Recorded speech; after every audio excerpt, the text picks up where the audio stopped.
बोलो संकट मोचन हनुमान की जय। पवन पुत्र बजरंग बली की जय। सीताराम भक्त हनुमान की जय। भक्तों, जेठ मास की तपती दोपहर में जब धरती अग्नि जैसी जलती है, जब मनुष्य थककर छाव खोजता है, तब एक ऐसी दिव्य तिथि आती है जिसे देवता भी श्रद्धा से नमन करते हैं। बड़ा मंगलवार कहते हैं। जेठ मास के बड़े मंगलवार को जो भक्त सच्चे मन से हनुमान जी का स्मरण करता है, उसके जीवन के बड़े से बड़े संकट भी पवन की तरह उड़ जाते हैं। लेकिन भक्तों, आज जो कथा आप सुनने जा रहे हैं, ये केवल एक व्रत की कथा नहीं है। ये एक ऐसी चमत्कारी कथा है जिसे पुराने समय में दादी नानी दीपक के लौ के पास में बैठकर सुनाया करते थे। कहते हैं, जिस घर में बड़े मंगलवार की कथा श्रद्धा से सुनी जाती है, वहाँ भय, रोग और दरिद्रता अधिक समय तक नहीं टिकते।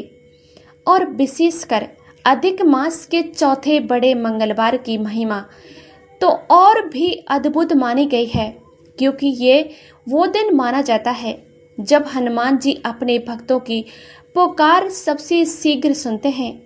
भक्तों, कथा आरंभ करने से पहले अपने मन को शांत कर लीजिए, हनुमान जी का स्मरण कीजिए और प्रेम से बोलिए, जय हनुमान ज्ञान गुण सागर, जय कपीतित्यु लोक हो जाकर। बहुत समय पहले की बात है। अवध प्रदेश के पास में एक छोटा सा गांव था। उस गांव में एक वृद्धा स्त्री रहा करती थी। लोग उसे प्रेम से राम दुलारी माता कहते थे। राम दुलारी अत्यंत गरीब थी। उसका छोटा सा मिट्टी का घर था। ना धन था, ना परिवार का सहारा, लेकिन उसके पास में एक चीज थी, हनुमान जी पर अटूट विश्वास। हर मंगलवार वो उपवास रखती, पीपल के नीचे दीपक जलाती और आंखों में आंसू लेकर कहती, हे बजरंग बली, मेरा कोई नहीं, अब आप ही मेरे सहारे हैं। समय बीतता गया, उम्र बढ़ने लगी।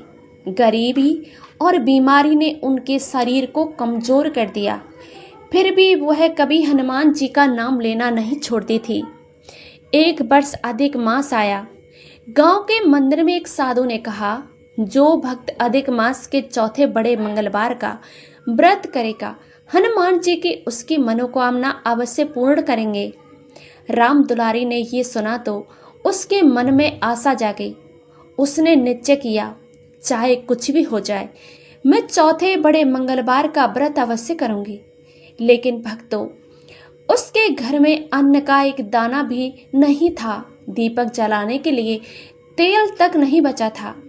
फिर भी उसने हार नहीं मानी। चौथा बड़ा मंगलवार आया।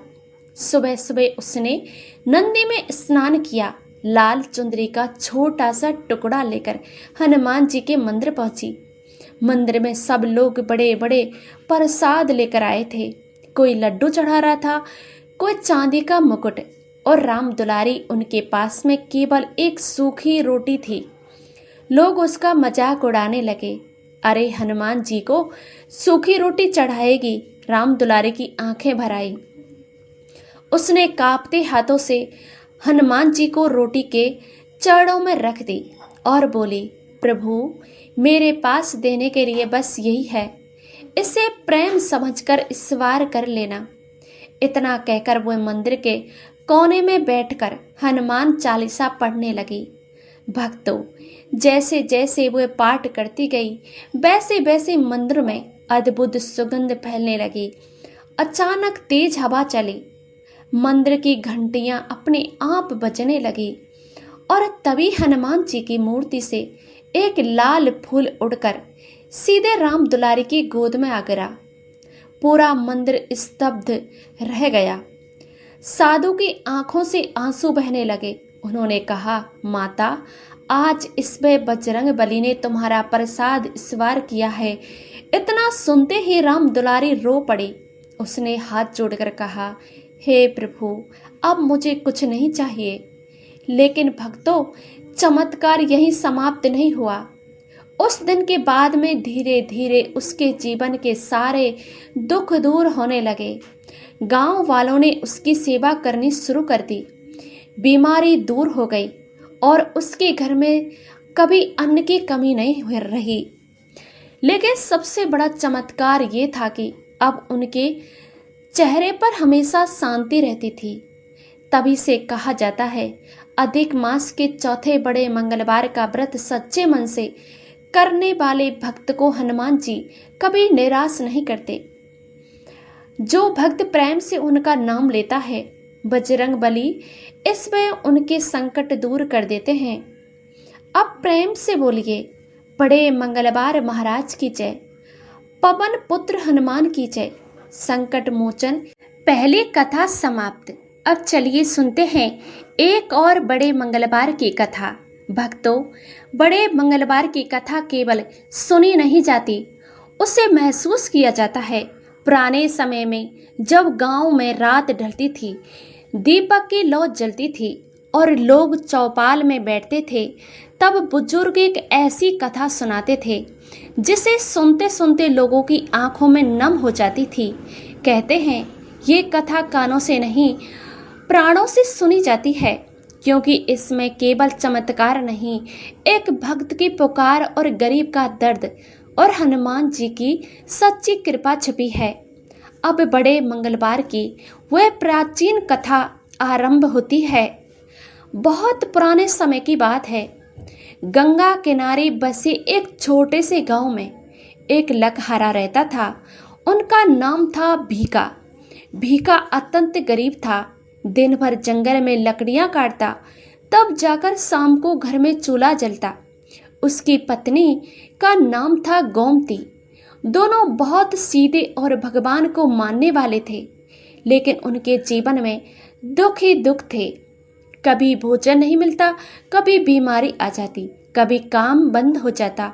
फिर भी भीका रोज सुबह उठकर हनुमान जी के छोटे से मंदिर में जाता और कहता, हे बजरंगबली, मेरे पास आपको देने के लिए कुछ नहीं है, बस मेरा विश्वास मत टूटने देना। भक्तों, जेठ का महीना चल रहा था। धरती आग जैसी तप रही थी।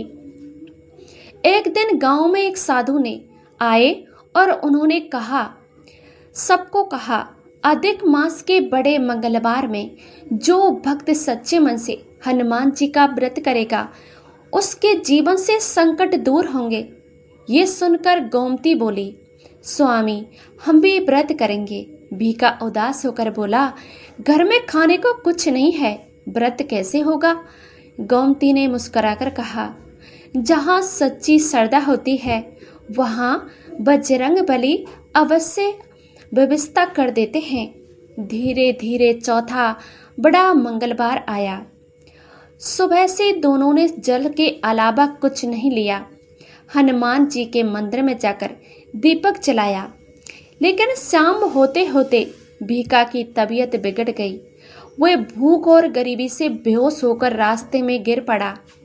लोग देखते रहे, लेकिन कोई पास नहीं आया। उसी समय वहां पर एक वृद्धा बानर आया। उसकी आंखें चमक रही थी, चेहरा अद्भुत तेज से भरा था। वह धीरे धीरे भीका के पास आ गया, उसके सिर के पास में बैठ गया। कुछ देर के बाद में एक अजनबी साधु से वहां पहुंचे। उन्होंने भीका को पानी पिलाया और कहा, बेटा डरो मत, जिसका सहारा हनुमान हो उसे कोई संकट छू नहीं सकता। साधु उसे घर तक छोड़ आए। जब भीका ने पीछे मुड़कर देखा तो न साधु थे न वहां बानर। भक्तों, उस रात अद्भुत चमत्कार हुआ। गोमती ने सपने में देखा, हनुमान जी इसमें खड़े हैं, उनके शरीर से सूर्य जैसा प्रकाश निकल रहा है।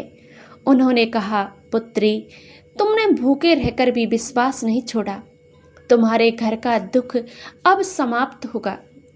सुबह हुई तो लोगों ने देखा भीका के घर के सामने लकड़ियों का बड़ा ढेर रखा था, साथ ही अन्न की बोरियां भी।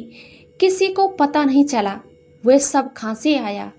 लेकिन गोमती समझ गई, ये सब बजरंगबली की कृपा है। उस दिन से भी का जीवन बदल गया। उनके घर में कभी अन्न की कमी नहीं रही और दोनों पति पत्नी हर बड़े मंगलवार को गरीबों को भोजन कराने लगे। तभी से कहा जाता है बड़ा मंगलवार केवल एक व्रत विश्वास की परीक्षा है। जो भक्त दुख में भी हनुमान जी का नाम नहीं छोड़ता, बजरंगबली इसमें उनके जीवन की नैया पार लगाते हैं। भक्तों, यदि मन सच्चा हो तो एक सूखा दीपक भी हनुमान जी तक पहुंच जाता है। तो सभी प्रेम से बोलिए, संकट मोचन हनुमान की जय, पवन पुत्र बजरंगबली की जय, बड़े मंगलवार महाराज की जय। प्रिय भक्तगणों, ये थी आज की कथाएं।